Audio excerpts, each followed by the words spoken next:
Sementara itu, Presiden Joko Widodo menargetkan harga daging sapi saat bulan Ramadan dan Lebaran bisa ada di bawah angka Rp80.000 per kilogram. Saat ini Presiden sudah menginstruksikan menteri terkait untuk merealisasikannya. Presiden beralasan target harga daging mungkin tercapai karena negara lain bisa melakukannya. 120, 130, kalau mau Lebaran bisa nanti sampai 150. Sehingga kira-kira 3 minggu yang lalu saya perintahkan kepada menteri, caranya saya tidak mau tahu, tapi saya minta sebelum Lebaran harga daging harus di bawah 80.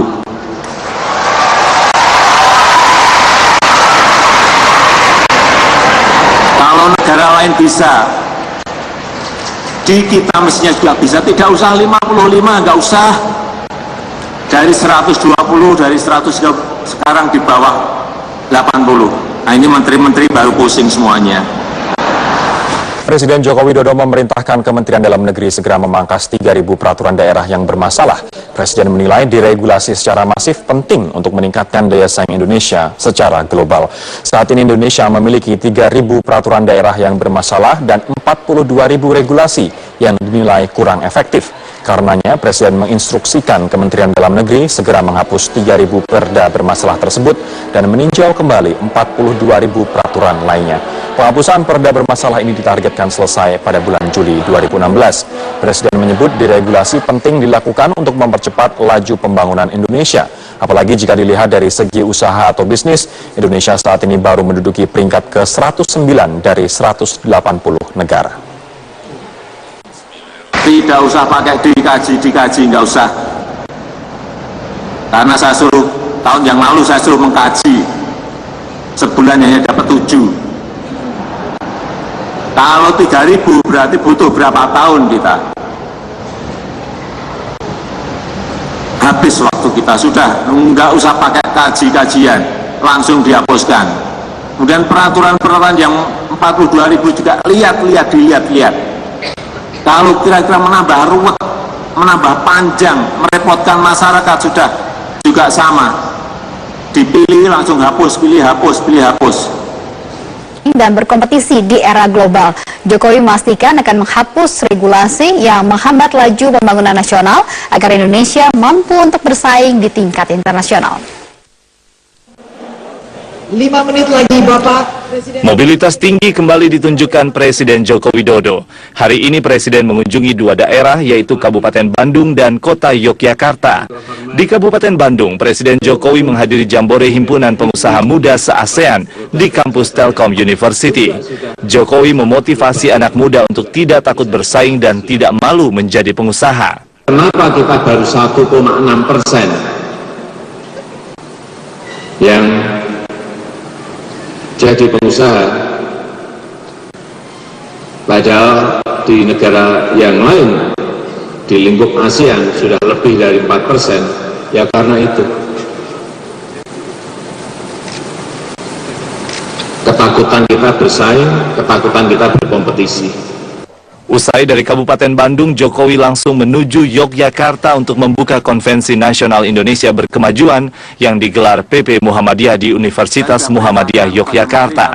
Di depan peserta konvensi, Jokowi mengungkapkan posisi daya saing Indonesia yang masih tertinggal dengan beberapa negara ASEAN. Jokowi mengaku telah memerintahkan Menteri Dalam Negeri menghapus ribuan peraturan bermasalah yang menjadi penghambat Indonesia kurang mampu bersaing. Negara kita sekarang ini mempunyai kurang lebih 42.000 aturan regulasi, baik yang ada di undang-undang, di perpres, di PP, di peraturan menteri, dan juga di perda. Sekarang ini ada 3.000 perda yang bermasalah yang ada di Kementerian Dalam Negeri. Saya sudah perintahkan pada Menteri Dalam Negeri, maksimal bulan Juli 3.000 perda bermasalah ini harus hilang. Rakyat tentu menunggu langkah nyata pemerintah untuk menghapus ribuan peraturan bermasalah agar kegiatan berusaha menjadi lebih efisien. Tim Liputan, Metro TV. Maskapai penerbangan Lion Air menggugat Kementerian Perhubungan ke kepolisian. Gugatan Lion Air berupa pembekuan layanan antar jemput penumpang atau ground handling Lion Air di Bandara Internasional Soekarno-Hatta.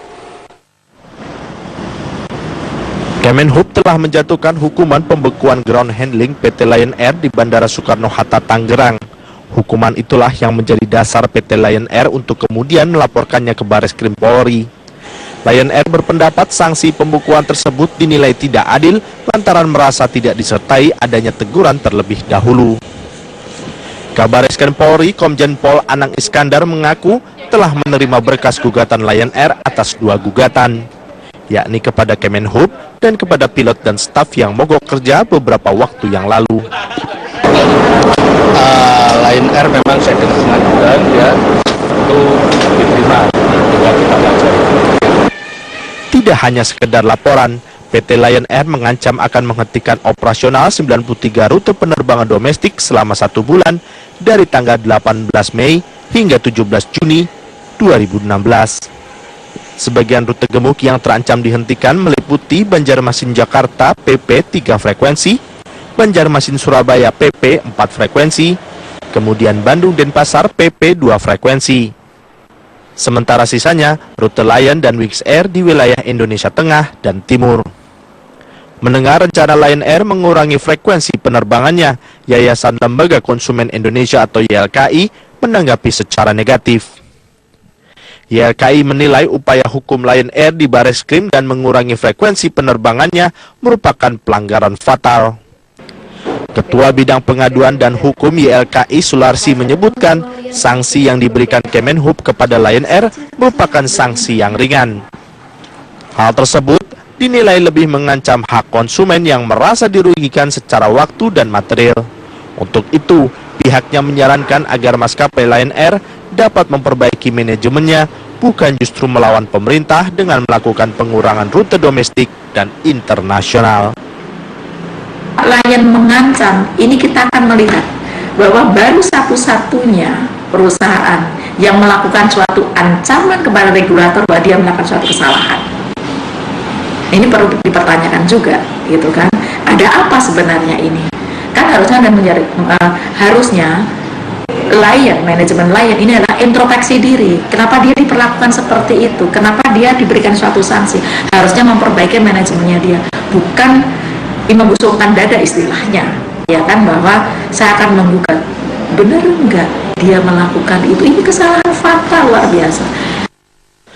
Lebih lanjut, YLKI meminta kepada masyarakat untuk memilih maskapai lain yang lebih berkualitas daripada harus terus merugi dengan kejadian seperti ini. Bagi pihak Lion Air, tidak cukup hanya mengembalikan uang konsumen saja, namun juga harus mengantarkan konsumen ke tempat tujuan sebelum melakukan pembatalan penerbangan. Dari Jakarta, Tim Liputan Metro TV. Banjir bandang yang terjadi di Subang, Jawa Barat. Selain korban jiwa, belasan rumah rusak dan rata dengan tanah tersapu banjir bandang.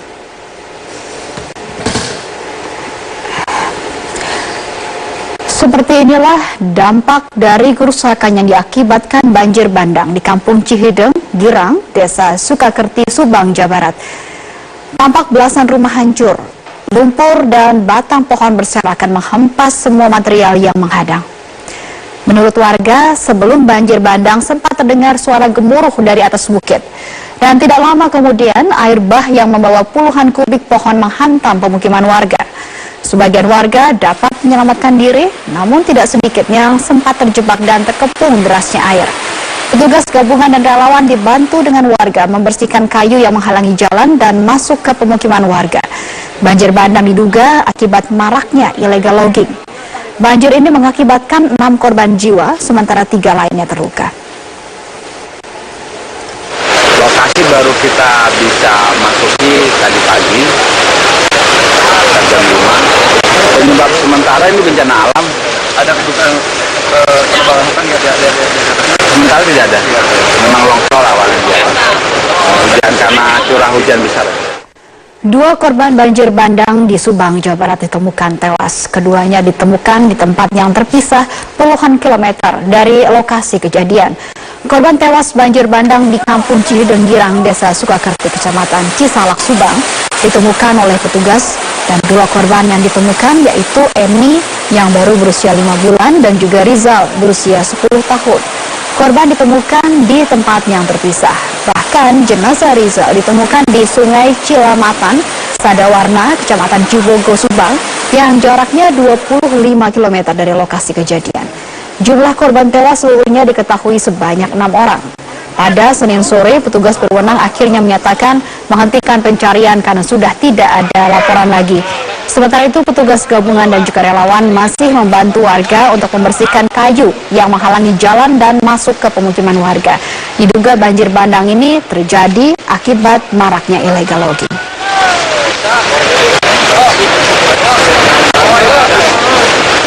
KPK masih mencari keberadaan Royani, supir Sekretaris Mahkamah Agung Nur Hadi. Royani menghilang sejak namanya masuk dalam jadwal pemeriksaan KPK sebagai saksi kasus dugaan suap di Pengadilan Negeri Jakarta Pusat.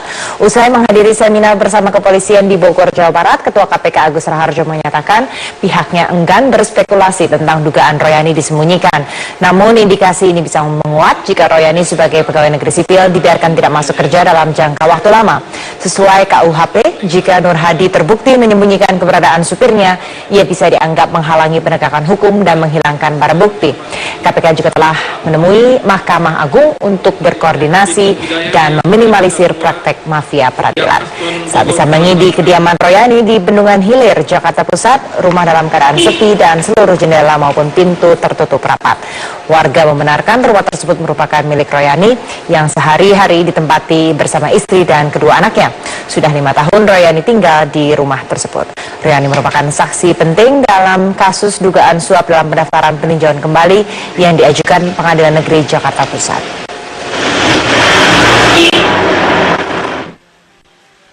Saya tidak mau negatif thinking ya.